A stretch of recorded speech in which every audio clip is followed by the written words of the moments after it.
Ladies and gentlemen, set your alarm for November 1st because that is the date that my wife and daughter and I hope to be living in this bus full-time, heading south somewhere towards maybe the Carolinas on the east coast of the States, which means I don't have much time to talk to you, and quite honestly, I don't have much time to think because there are so many things that gotta get done in order for me to meet that deadline that I am really gonna have to hustle.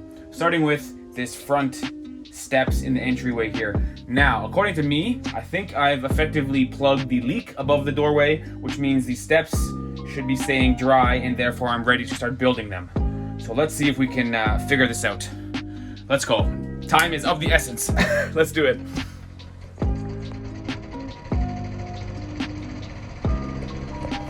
Hold on, everybody. Pause the vlog because I need your help, and be honest.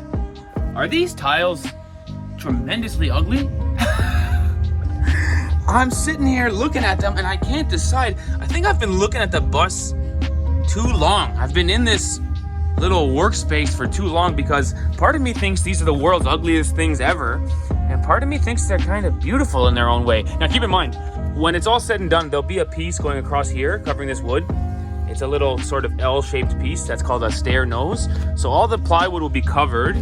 And honestly, I'll probably have to put caulking in this seam across the back, which is already giving me nightmares. But before we get that far, should I take this off and restart? Or should I keep it on? I really don't know what to do with this tile. I'm basically just walking around looking at it from every angle, trying to figure out, does it look ridiculous or does it look, wow, I can't tell. I think I'm gonna have to let Ivana decide. So vote in the comments and you guys can all group decide with Ivana. And in the meantime, I'm gonna start building the bed platform because the stairs are making me confused. So let's build a bed. Check it out.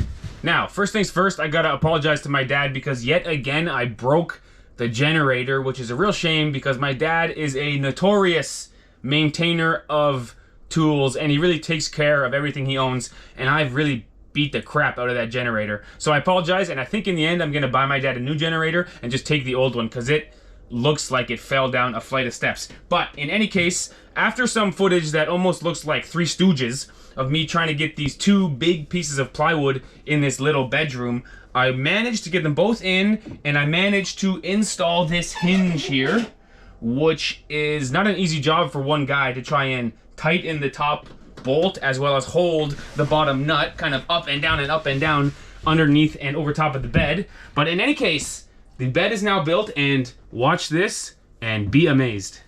Ooh. Look at that. So I can install maybe a little prop bar like this or something in the long run. And then now I've got a beautiful storage area down here that is framed quite strong to hold up the bed. I've got my plumbing and my propane on the outside, sort of out of the way, and a huge storage area here, which is conveniently located underneath my bed. So I, for one, am super happy with this. And in the end, I think Ivana and I have decided that we're not gonna use those blue and white tiles on the front steps. Probably you guys all agreed in the comments. They look a little bit cheap and flimsy. They almost look like wallpaper, they're so thin. So I think we'll put more barn board on the front steps. But this was a good use of time because as we were figuring out the front steps, I managed to build this. And I, for one, am very happy with it. Hey, I'm sleeping in my bed. But anyway, no time to rest because we got lots of work to do. So I'm gonna get back to the front steps now and hopefully finish them. Let's do it.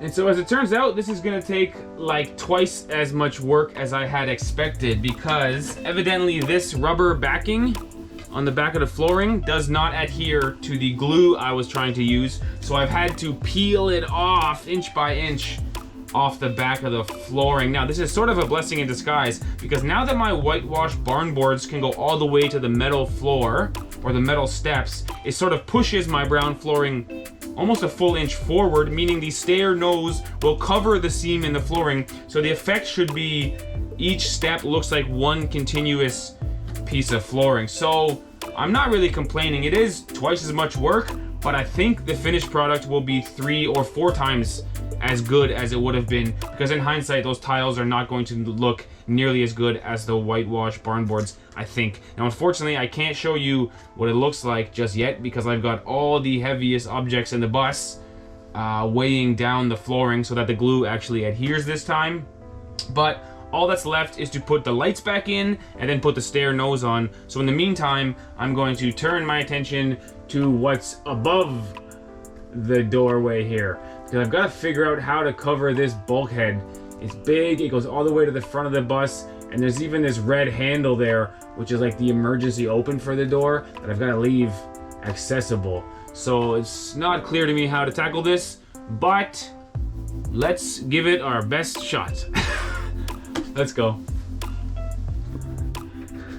And so my first idea was at most ambitious, and at least it was absolutely moronic. And so I'm not gonna cover this with ceiling boards because I don't have the carpentry skill. What I've done is what my dad suggested to do like 3 months ago. I've built a plywood box that admittedly right now doesn't look like $100 million bucks, but what we'll do is we will cover it in upholstery.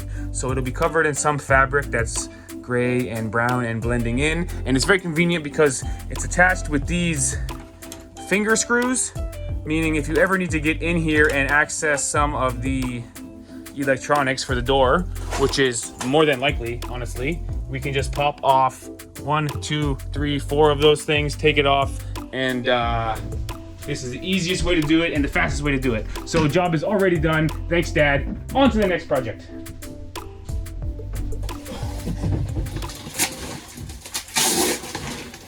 Steve, no time to sleep, man. Get to work, dude. And that's no matter how big and awesome and comfy our new mattress looks. Keep in mind, I woke up at 3 a.m. this morning to take care of our daughter, so I am dying to jump in that bed and sleep. But I really have to install this tower, which is pretty slick. It's got a bunch of 110 outlets, as well as some USB chargers on top. And it slides underneath the countertop. The reason I'm nervous to do this and sleeping on the job is because I have to drill another hole in my beautiful countertop, which I'm very nervous to do. So let's see if I can do this once without any errors. Let's try.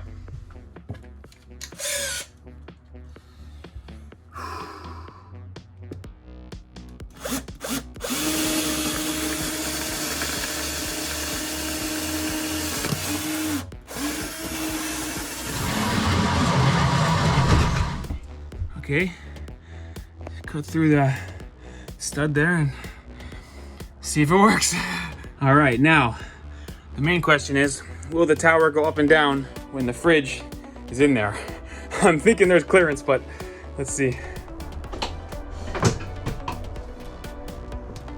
Yeah, buddy!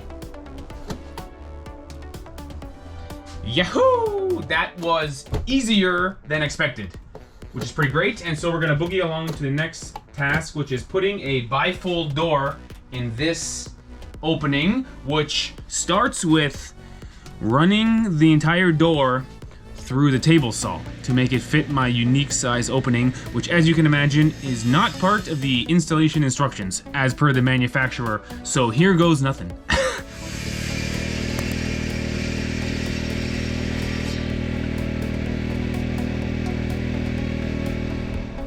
Alright, so not only did I cut the bottom of the door, but I also had to cut the top of the door to fit in my door frame because I really didn't want to move these hinges, which, as you can see, are right to the top and the bottom side of the door, respectively. Now, I also had to cut the long side of the door, if you can believe it, because it wouldn't fit in my door frame, despite the fact that I built that door frame specifically for this exact door. So way to go, my lack of carpentry skills. But in any case, once the paint dries on this edge, to restore it back to white, I am going to attempt a pretty unique installation of a bifold door without using the track that typically goes along the ceiling, and the door hangs off this because, again, I don't have the space.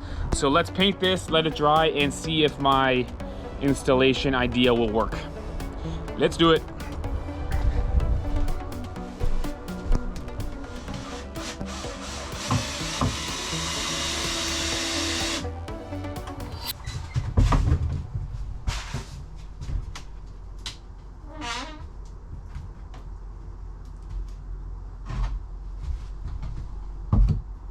Not bad! It actually works. The gaps on the door frames are not 100% even because, like I said, my carpentry is a bit wonky, but that is a closed door looking pretty sort of like a closet, but in the end it can open very sleek and be strapped there when we're driving. Oh, see it again in slow-mo.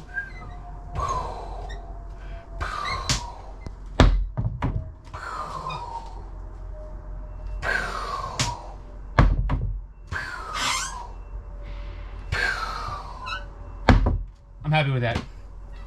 Success. And now, introducing the mother of all batteries. 280 amp hours, and it says right on the label, more than 6,000 cycles. Now, what was in here before was a lead acid battery or a car battery. You can see it's all corroded and dirty looking compared to my brand new shiny battery. And so I'm quite happy this is a lithium iron phosphate battery, also known as LiFePO4, which is the new technology in batteries. It's got better performance and better in cold weather and deeper cycles, which is important to us. So the way I've wired it up, I got 4 things on each terminal. The first one is going right to the alternator under the hood, meaning when the engine is running, this battery will be getting charged from the engine. You can imagine Ivana and I will be driving pretty frequently every day or two, so this battery should be fully charged most of the time. But if we do want to stay in one place for 2 or 3 days, this thing has enough juice to keep us going the whole time. The second thing on the terminal is going to our inverter, which I've made this very clever carrying case for, and it sort of slides in right here. The inverter will make the 12-volt battery go into 110 volt, which we might not use that often, but it's important to have. And then, of course, the third thing on the terminal is going to our 12-volt system, which powers basically everything in the bus. And that's really all I needed, but I did put a 4th one on because I decided to wire the propane detector in an effort of safety right to the battery. So if I go to my fuse box, which is working right now, although not properly installed, and I turn off all of the main power source, the propane detector will still be on. It sort of can never be turned off.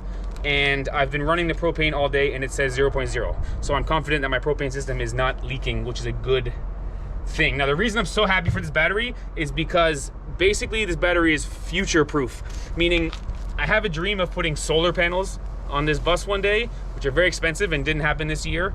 But a battery like this would actually work with solar panels. It wouldn't make sense to put expensive solar panels into a bunch of car batteries. And also a 12-volt air conditioner, which is really expensive and takes a lot of amp hours. Something like this could, in theory, do it. So at least according to my research, eco-worthy, this brand has no bad reviews online, and it should be able to last for however far Ivana and I level up the bus. We've got a brand new gigantic battery. I'm really grateful for this battery box on the side of our bus, which we can tuck our batteries in here. And so I'm pretty darn happy with this because the deadline is coming, November 1st, but there are some good, small victories happening along the way, especially this super massive 280 amp hour, 6,000 cycle battery. So I'm gonna go ahead and wire in my inverter now, which means after this, the 12 volt, the 110, the propane, the plumbing, everything is done. Just gotta keep buttoning up what's going on inside. So let's get to it. And so the first thing we are buttoning up here today is this wall you see behind me, which, to be fair, didn't take too long because by this point of the job, I have a lot of experience making window frames and building walls with this barn board. Although the last part of the job here is proving to be relatively difficult because this is my main fuse box and switch panel. Now the good news is it still works, meaning everything I've done so far to the wall has not broken the wires behind it. But if you notice, if you shove it in here, it's a bit tight to the back wall, and I don't want to squish the wires back there. So I think I'm gonna build a little frame with these tiny blocks of wood around this in an effort to make the fuse box further away from the wall. This might look a little ridiculous. I'm not sure if this is gonna work, so let's try and see what happens.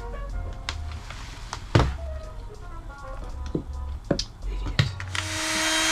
Duh, I gotta put the wires inside before I close the frame. Stupid. Ay, caramba.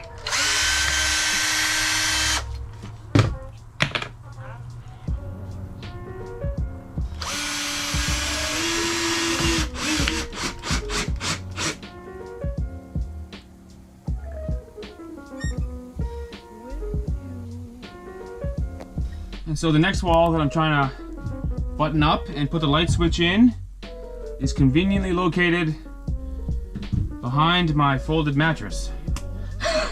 Stupid me.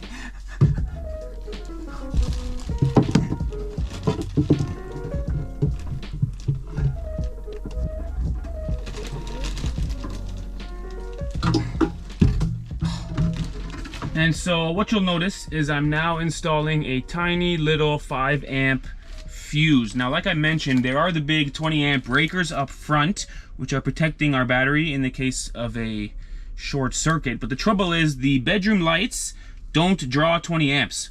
So in the unlikely event of a short circuit of the lights, the 20 amp breakers would not pop, and we could get some melted wires behind the wall. So this way, I've got this tiny little fuse in here, and it will protect me from the low amperage lights, as well as the big 20 amp breakers up front, which will protect me from the high amperage appliances throughout the bus. So this way I'm safe on all fronts, and I'm quite happy with this. So now we can build this wall and finish the wiring.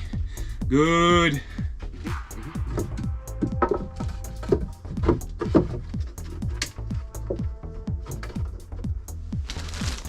Yes, finally. Oh my gosh. I don't know whose idea it was for these wires to be so short around the back. I could barely get them all plugged in, but it's on, it's working. The light is going on, I can show you.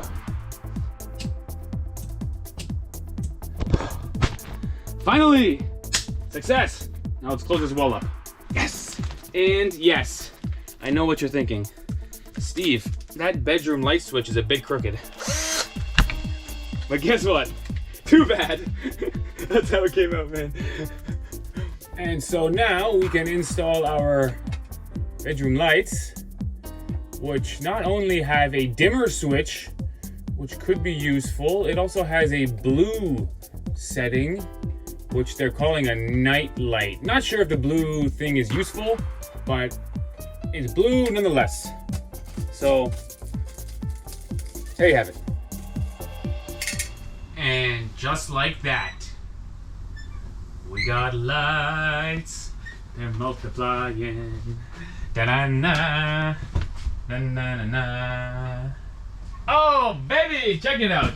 We got bedroom lights, we got bathroom lights, we got hallway lights. We are completely wired, as they say. So, honestly, I'm so excited with this. It looks so good. And check this out. The cabinet just misses that light by about a 1/4 inch. I did not measure that at all. I got very lucky that that works, because I didn't even consider that when I built that cabinet.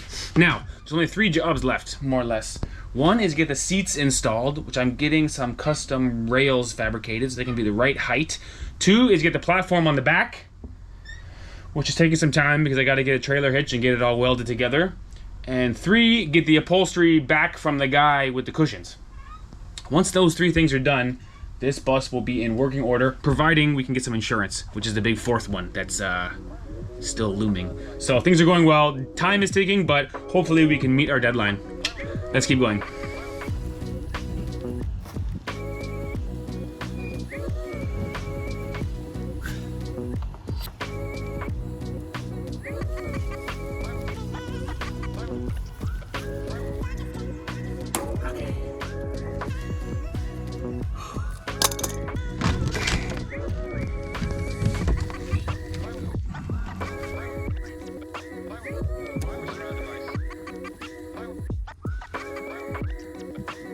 And now we're gonna see just how well my tape measure is working today, because we've got a couple different funny corners here for this piece.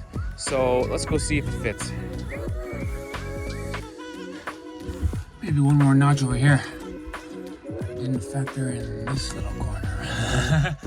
And now it fits like a glove. Now I know what you're thinking. This is kind of ugly, seeing as it is unfinished plywood. But for one, no one will ever see back here, because once the drawers go in, this is totally hidden. And for two, I did put that heat tape on the furnace exhaust, meaning if anything touches the heat tape, it will never catch fire. But with this piece of wood installed, we can be certain nothing will ever touch the heat tape to begin with. So we've got 2 layers of safety. And as an added bonus, if you go around through the bedroom, you'll actually have a little bit of storage back here, which is sort of nice and convenient. So I'm happy we put this little piece of plywood here just to secure everything up.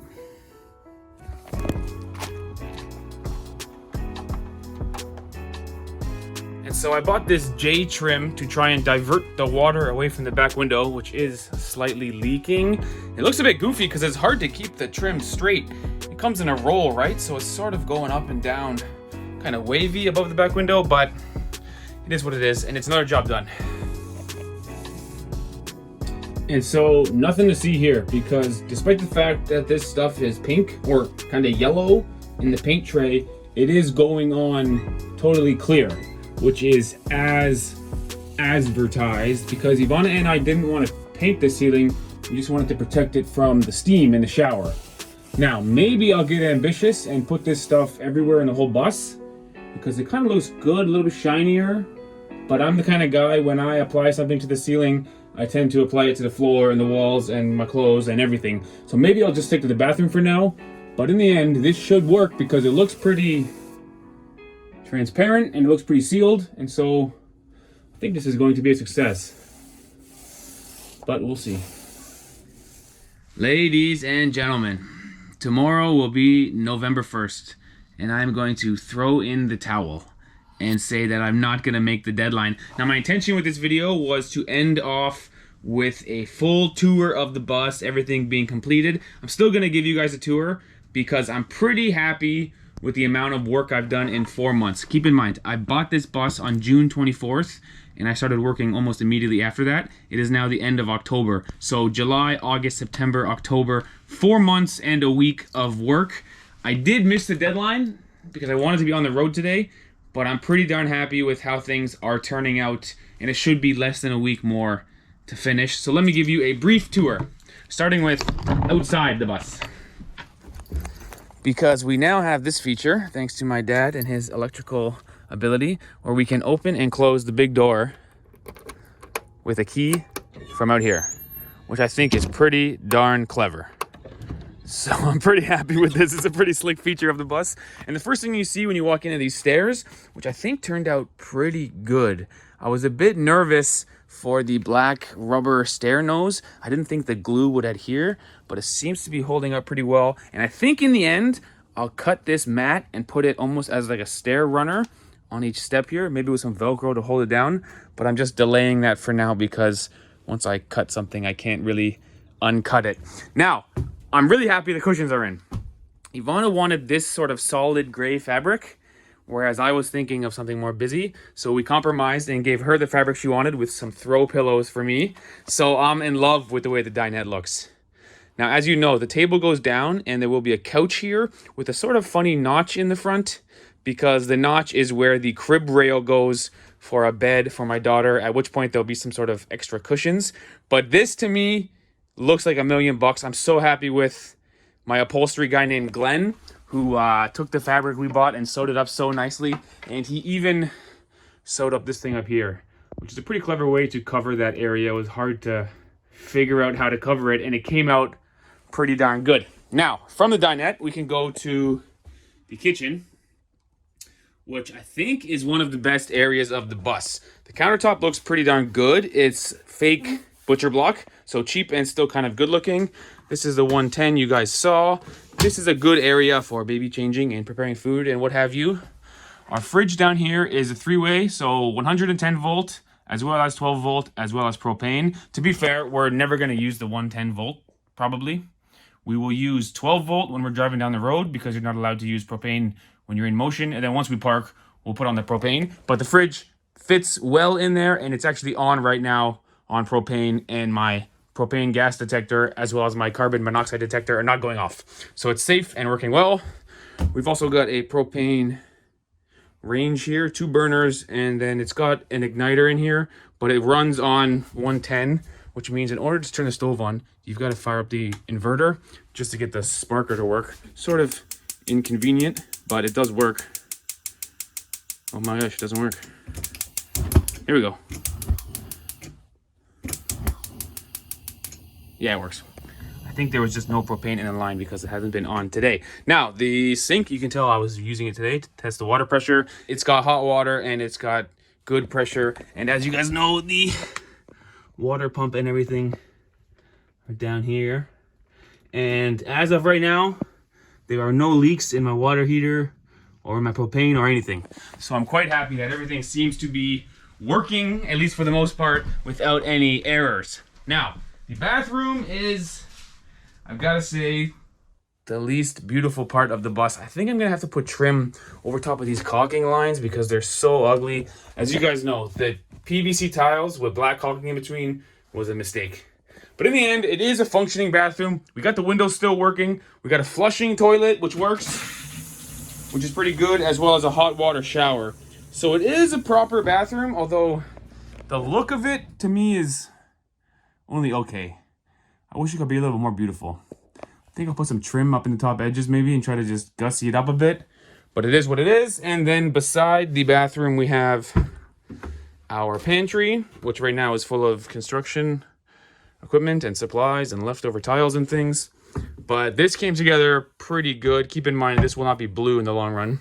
Now there will these. They'll be white. They're just covered in protective film. We got our furnace here and our bedroom in the back. So overall, I'm really happy with the progress. I wish it was done. I wish we were on the road. But this next week, I think we can get insurance, which is key. I think we can be able to hopefully install the seats over here, which is very important. Now, I've got these 2 rails fabricated from a metal fabricator. I need 2 more, naturally, because it's 2 per seat. The idea is you've got to secure the seats in a way that goes right through the floor and grabs from the bottom of the bus. You can't just screw your seats into wood because in the unlikely event of a high-speed collision, the seats will move. So this is why I don't want to rush the job and try to finish in the next day. This is a real critical thing. I got to get these 2 big seats, which are actually sitting right over there. I got to get them installed properly and safely because it's Ivana and my little daughter sitting here as I'll be driving the bus when we're cruising down the road. And as you can see, still some more work to be done over here. So, in any case, thanks for watching this video, everybody. I was hoping to give you a full tour, and in the next video, be going to IKEA to get bedspreads and curtains and dishes and forks and knives. But I've still got more work to do before we can finally decorate. And Yvonne's got some good ideas for design of different curtains and bedspreads and things. So, didn't quite finish in time, but that was a brief tour. Thanks for watching.